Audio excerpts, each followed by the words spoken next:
Dhamma talk. I have one question. Uh, we are following as Sri Lankans our rituals, and as a traditional thing, we are following auspicious time. Most of the time, uh, when our kids first reading letters, we want to check auspicious time. When we are building houses, we want to check auspicious time. So how are we going to deal with? As I think it is waste of time and it is disturbing to the normal life. So as a Buddhist who is practicing Buddhism, uh, do we still follow these auspicious things? That is my first question. And the second question, uh, here in Sri Lanka, we are most of Buddhist people, they are worshipping to devas like Vishnu. So many devas. We have some devas uh, dedicated to one area. So like us, there are so many devas. Uh, are these devas exist, or still do we need to worship devas? Thank you, Ajahn. Well, particularly in Sri Lanka and India, you still have many aspects of culture that were around at the time of the Buddha. The use of astrology, auspicious times, going to those kind of sages, asking for the auspicious occasion, knowing where the auspicious place is. And then also the worship of deities, some Buddhist or considered within Buddhism, some outside of Buddhism. So it's nothing new. And the Buddha, the thing to do is go back to the Buddha's teachings on this, and the Buddha didn't encourage us to uh, ignore the fact that there are beings in other realms. He talked about devas, maras, Brahma, but the thread and the characteristic of the Buddhist teachings is one of non-attachment, non-delusion. So don't let these things delude you. So maybe you know an astrologer who gives you an auspicious time for your house blessing or something. Well, maybe that's fine, but at the same time, if it's a really inconvenient day, maybe it's not fine. Have a little bit of flexibility in your thinking about these things, because they're not the ultimate path to nirvana, are they? They don't come in the Buddha's teachings.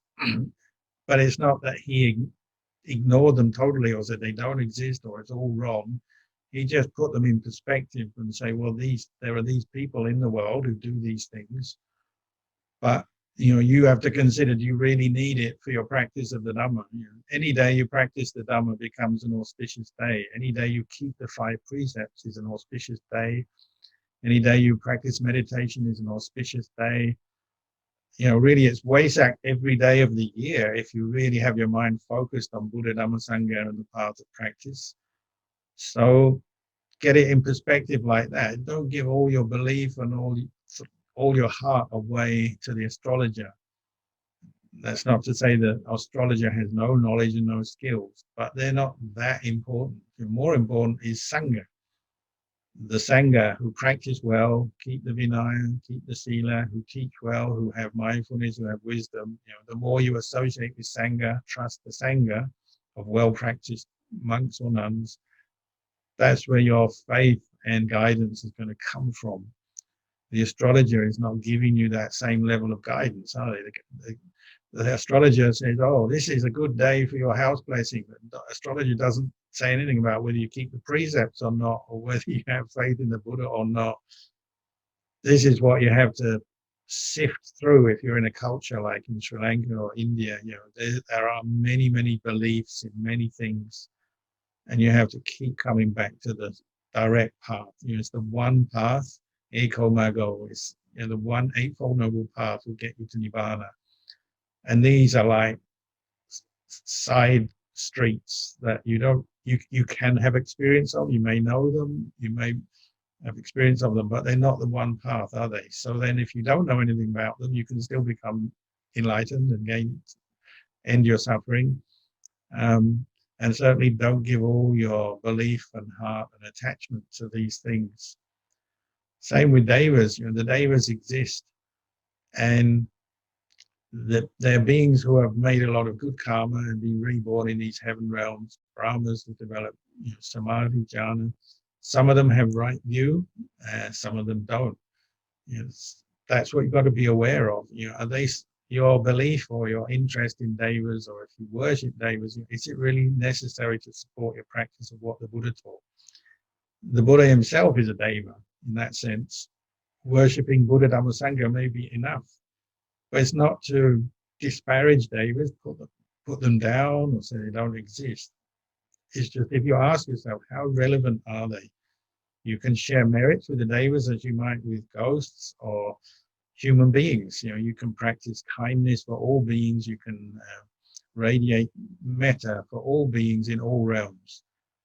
But they're not the focus of the practice, are they? The focus of the practice is the Buddha, Dhamma, Sangha, the Eightfold Noble Path.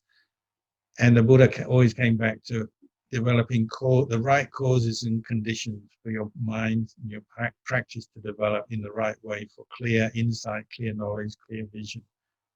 It's not a practice about reward and punishment. It's not a practice of worshipping a deva to get a certain reward back, a gift back from that deva. And if we have very limited meditative skills, or we don't know for sure where that deva is, whether they're there in that certain place or not, all the things you can't see and prove, there's always opportunity for delusion, attachment to come into our thinking. Wrong views can come in. So I'd stick close to the Sangha. That's where you'll find a real refuge. Sangha who practice well, practice directly, practice for the end of suffering. That's where your real refuge is. And it's not to, dispute the existence of deity, but you don't make them central to your practice. Make the Buddha, Dhamma, Sangha central to your practice.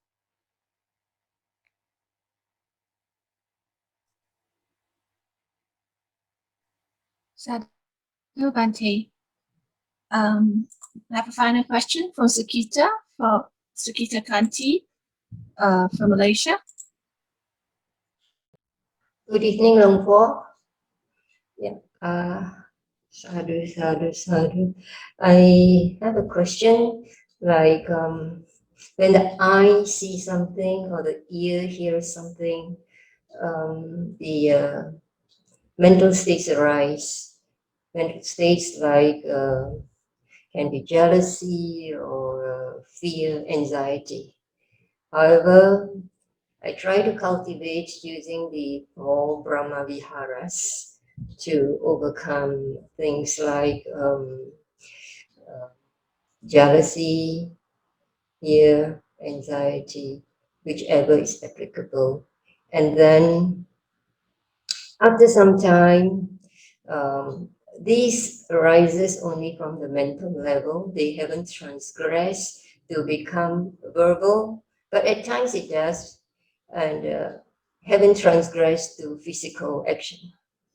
But as the practice goes on, the frequency of occurrence is the state is not so strong. The mental state of that kind of defilement is not that strong. However, it's not easy to eliminate them, to uproot them in all situations. When the causes and conditions arises, these mental states will come up, but at a lesser intensity. Question is and only certain mental states are very predominant in behavior, in reaction to the situation. Is it related to our past life, to my past life habitual tendencies? Yeah, that's the question. Well, you could say it's partly through past life habitual tendencies, but I think just looking at this life, which is something we can be more confident that we know and remember correctly, that's enough to see, well, when you have different experiences, how mindful are you? Like you've explained, when you practice to a certain level, then you have enough mindfulness to keep the 5 precepts, to have what we call Indriya Samvara, or at least on the external level. Unpleasant things happen, but we don't react with anger and break the precepts, or we encounter desirable experiences and pleasurable experiences, but we don't let our greed lead us to break the precepts in those situations. That much we probably can understand, and we see the value of training with precepts and being restrained in our behavior. But then on the internal level, maybe there's still greed, anger, delusion arising. So it's about improving our level of mindfulness. And that's why we practice meditation in particular. Sitting, walking meditation improves the continuity of mindfulness, the speed with which we pick up different mental states arising and then manage to drop them. So if we've been practicing for a while, we may be able to keep the precepts, but inside we may still get angry or experience jealousy. But when we notice it and we're aware of it, we drop it because we know it's a cause of suffering. And it's about improving the speed, the sharpness, the clarity of your mindfulness, so that wisdom can see and let go of these different mental states that are arising out of defilement. And it's about practicing that, getting better at it. So, of course, in the beginning, it's slow to let things go, and we keep coming back to the same old way of thinking and being unhappy in one way or another, or desiring things in one way or another. But as you keep practicing, that ability, the sharpness of mind to recognize defilements as the cause of suffering, the mental states of suffering, then to let them go quicker and more efficiently and better, that improves. And wisdom that's where wisdom grows, to the point where maybe we just start to experience anger and no, I don't want this. This is suffering. Jealousy is arising, but no, I don't want this. This is suffering. You quickly let it go because you see it for what it is. So you're undermining these mental defilements by seeing them as impermanent, not self, not identifying with them as self, and you get better at it.